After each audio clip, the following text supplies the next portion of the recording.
Myself, Ajay Goswami. Today we discuss about the guiding principles of language textbook. First, we discuss about the following guiding principles cover the following areas.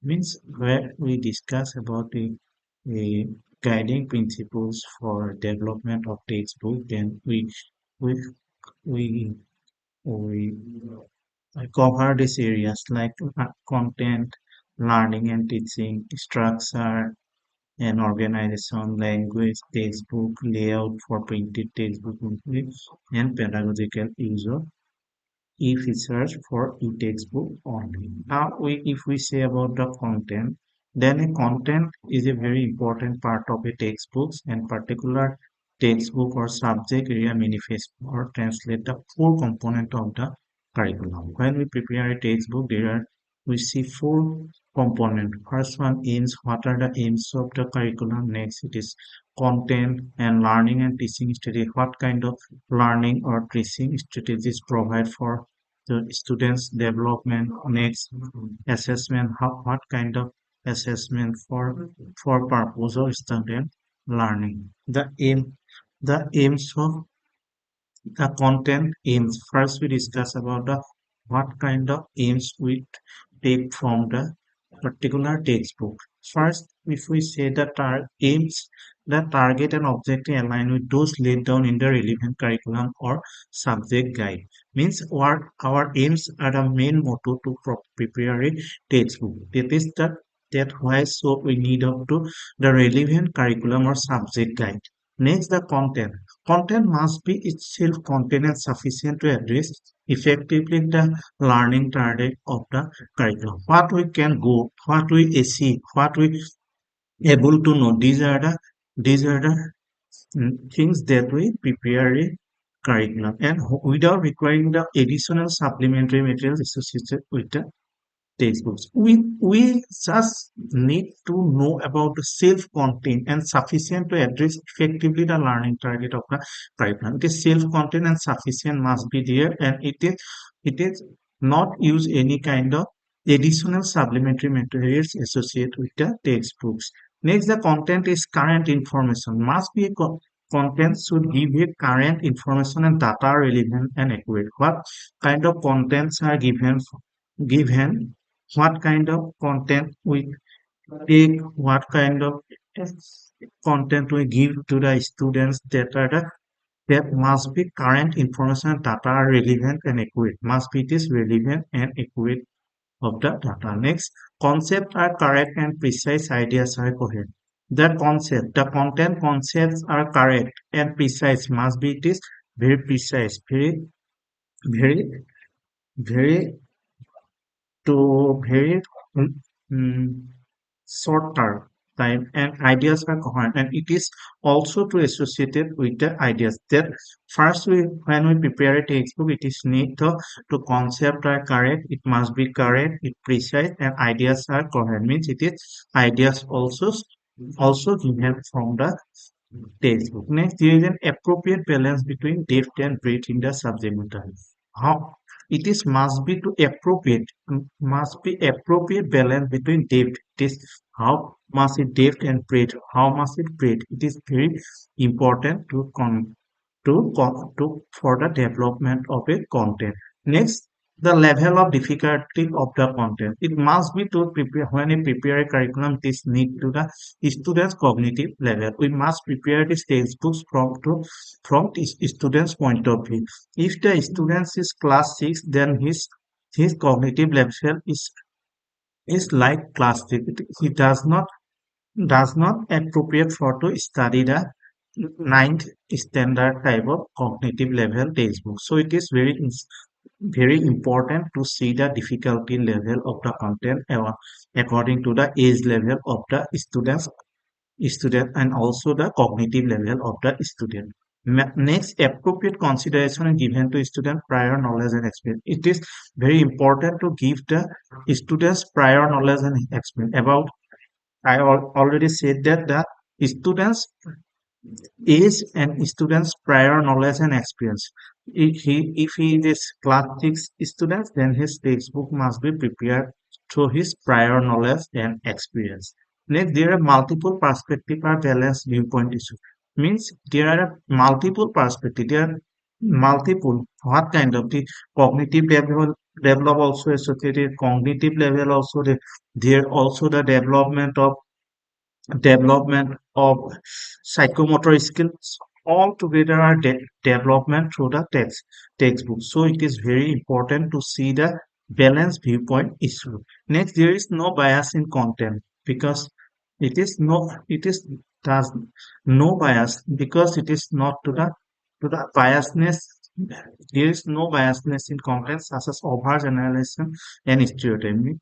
Over analysis, it also a balance must be given that no biasness is there. It is such as over analysis and stereotyping. Next, to encourage and facilitate students to read larger amount of materials on their own selected further reading list of the related websites are included to let students read it. Means what that when the textbook is prepared, then its content is also important. Then through this procedure, they only study large amount of materials of the selected product. What contents they given that they extensively they also read from the other related materials. So it is important to encourage students to facilitate the larger amount of materials on their own selected further reading and list or related website are included to lead student with extensive. Next, learning and teaching.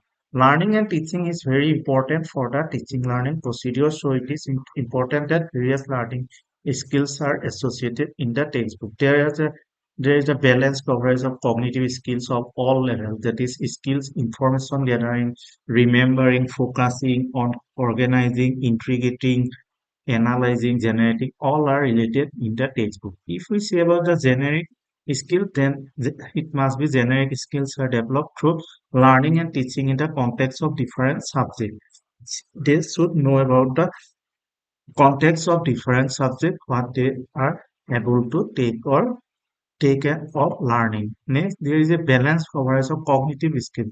Their cognitive level, we know it is the related with mind. So it is higher order of thinking skill, deep processing, critical and creative thinking experience, also development from the learning. Metacognitive skills should be development, learning strategies should be development from the textbook. Next, positive values and attitude are cultivated through the learning and teaching in context of difference. Positive values and attitude are cultivated. Positive values and attitude also cultivated when they are development through the learning and teaching in context of different subjects. Next, the content is arranged in suitable learning style, which can be used independently of flexibility linked or together to form alternative learning paths to cater the student diversity. Student diversity should be also give importance that students are arranged in suitable learning style, which can be used independently. They are used should be independent or flexibly linked together to form alternative learning form. From this point of view, they also know about the alternative learning points to cater for diversity. Diversity should also be give importance from the learning's perspective. Next, learning activities are designed to facilitate students to actively integrate. They should be actively interested in their teaching, their practice, their apply of new knowledge. So next, the learning activities are interest. It is very important that learning activities are should be interesting because they involve the motivate student to learn. They should give interest to the student to learn more and more and should motivate us through this procedure. Next, learning activities have clear instruction. It should be clear instructions should be given to the textbook that some students are know about their what they go to learn and what they are learned through this teaching learning procedure. Next, a range of varied and meaningful activities is also provided for the psychomotor development procedure. Next, suggestion for reflection. It is also included in the teaching learning procedure for their reflects on what they should achieve. See peer and group assessment can be incorporated and appropriate to the learning objectives and learning activities in order to improve learning. Say, next one, structure and organization. What kind of structure and organization should be given to the textbook? Next, an appropriate structure of the content is provided to facilitate learning. The content sequence is appropriate and logical. It is logically sequences and appropriate should be given there. Keywords and concepts are also identified and highlighted. Next, the structure of the content is made apparent by means of functional devices including like table of content, chapter titles, headings, and outlines should also be included in the textbook. Next, an overview of the learning targets can be put at the beginning and summary at the end of each unit or study chapter. Means what? That every chapter should give a summary and also the give some chapter study module should be also provided from the textbook. Next, language. Language is very important for the teaching learning procedure, so it is very important to the quality of text to be included. Therefore, deserves attention. Means text are of high quality and facilitate students to learn directly and indirectly from them and construct meaning on their own. Because through the textbook, they should be know about their targeted knowledge. They should also be used like this learning directly. Through the study of the textbook, they also know about the concept through their directly reading or directly independently they should know about the text meaning or their own way through the learn and read. So coherent passages are included to help students process text content. Coherent passages should also be included into students process of text content. Next, students are provided with opportunity to make good use of language. See, it also important to provide the opportunity to the student to learn about the good use of language to study the subject. That is, use reading, writing, listening, and speaking is a tool to development of students' cognitive level, and also they develop their language procedure, and also the clarity and extended meaning for constructing knowledge in given subject. How to construct a knowledge. So also also important to know about the construction of knowledge through the given subject. Next, familiar and interesting language used to motivate learning and understanding. Simple word and familiar words should be used in the textbook or the so that the students are motivated to learning and understanding. The language is accurate and precise. The language should be accurate and precise as much as the short type of word used to know about the particular meaning of the society, particular meaning of the text. So it is very important to accurate and precise language also used in the textbook. Next, students are provided with help in understanding and using vocabulary and specific pattern of the discourse of the subject. Students are provided with help in understanding and using the how the know about to how to understand and how to use the vocabulary. It is also important for the subject perspective. Next, textbook layout for printed textbook. If we say about the printed textbook, they are the well organized, logical, and consistent materials are used in the textbook. Also, the illustrations such as photograph, picture, and graphs are accurate, appropriate, and effective and suitably annotated to stimulate and facilitate learning. It is very important. Photograph, picture, and graphs are accurate. It must be accurate, appropriate manner, and effectively and suitably annotated to stimulate and facilitate learning. To help reduce the weight of textbook, lightweight paper is also used because if the textbooks is heavy, then students are very difficult to carry on. So it is very important to use the lightweight paper in the textbook. Next, the design facilitate the reuse of textbook. For example, materials for one-off use. The sticker that can be used only once. Tearing of pages from the textbook should be avoided as far as possible because it was very important because the textbooks facility is very important for the teaching learning perspective. So it is the one use one use sticker or the tearing papers are should not be used in the textbook as soon as far as possible. Next, the font type is one that is commonly used to avoid confusion because font size must be must be used in equal size and equal try to know the student's textbook very effectively. Next, if we say about the pedagogical use of e-features for e-textbooks, the e-features including multimedia, interactive activities, learning tools, and hypertext can be enhance the effective of learning, teaching, and assessment activities. So it is very important to students' abilities and pedagogical needs. Interactive activities and multimedia content such as photograph, pictures, graph, video clips should be accurate, appropriate, and effective, suitably adapted to stimulate the facilitate learning. Next, the sequencing of multimedia content as well as interactive. It should be interactive or active for learning, teaching, and assessment is appropriate to show developmental and appropriate balance is struck between text and multimedia content and on interactive activities. Next, multimedia interactive activities and learning tools are easy to operate in consideration of the niche. What kind of multimedia is used or interactive activities are or tools are used? It is very important to to operate quality is very easy because it gives the abilities of learners with a view of enhancing learning and teaching effectively. Next, the design selection of the tools for annotation, note taking, bookmarking, highlighting, online lesson, etc. appropriate and effective in facilitating learning objective.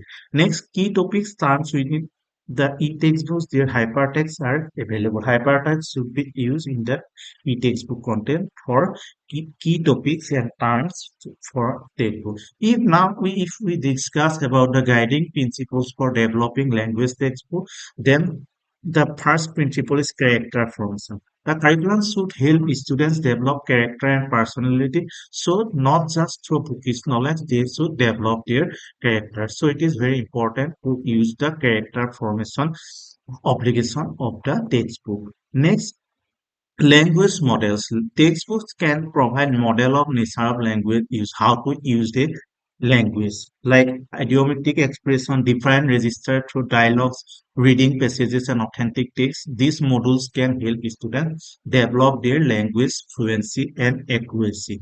Next, connecting knowledge to life and outside the school. It is very important that language should be used to the individual being to use it outside the school.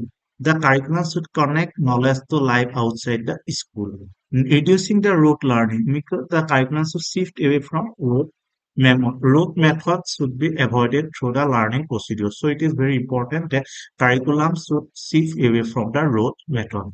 Context. Context is very essential for child's early word learning. That is, context studies have shown the child learn more words when words refer to objects. They are playing with them then, without the context. Context is essential for child's early development.